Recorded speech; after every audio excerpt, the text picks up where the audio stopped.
Grand Old Partisan celebrates more than 17 decades of Republican heroes and heroics. Today I acclaim Frederick Law Olmsted, born in Hartford, April 26, 1832. Compelled by ill health to abandon plans for university, he studied landscaping at his Staten Island farm. The ambitious youth sailed to China aboard a merchant ship, then toured European public parks. His next adventure was a journey in the seaboard slave states, with remarks on their economy. Recognized as, quote, the most extensive and detailed description of the society of the antebellum South by a contemporary observer. Olmsted emphatically blames slavery for the region's poverty and general backwardness. Quote, the citizens of the cotton states as a whole are poor. They work little, and that little badly. They earn little, they sell little, they buy little, and they have little, very little, of the common comforts and consolations of civilized life. The only people to benefit, in his view, were a few thousand plantation grandees. Olmsted's analysis was formative to establishing the Republican Party. In 1858, he and architect Calvert Vaux won a competition to design Central Park. Championing the creation of that Manhattan haven was a future RNC chairman, Edwin Morgan. To this day, it reflects Olmsted's focus on projects that enhance the lives of all social classes. First 2 years of the Civil War, Olmsted served as General Secretary of the U.S. Sanitary Commission, which cared for the ill and for the wounded. He raised funds, inspected military camps around Washington, and took to the field during the Peninsula Campaign.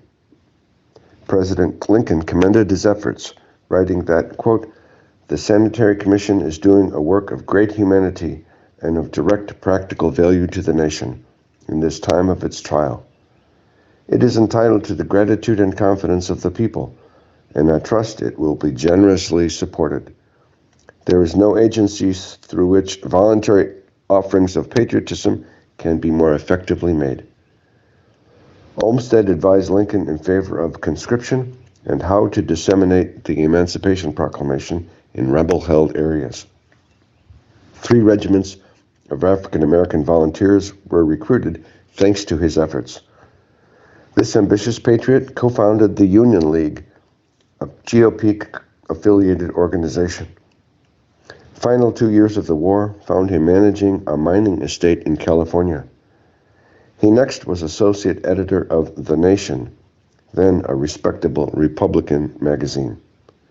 Quote, an artist, he paints with lakes and wooded slopes, with lawns and banks and forest-covered hills, with mountainsides and ocean views.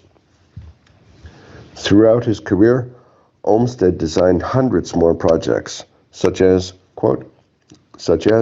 Prospect Park, Morningside Park, Niagara Falls State Park, Riverside Park, Buffalo Park Systems, the U.S. Capitol Grounds, the National Zoo, American University Campus, Gallaudet University Campus, Jackson Park, the 1893 Columbian Exposition Grounds, the University of Chicago Campus, Golden Gate Park, and Stanford University Campus, among many others. Back to basics for the Republican Party is my civil rights history of the GOP. To quote the book, the more we Republicans know about the history of our party, the more the Democrats will worry about the future of theirs. For more information, see grandoldpartisan.com.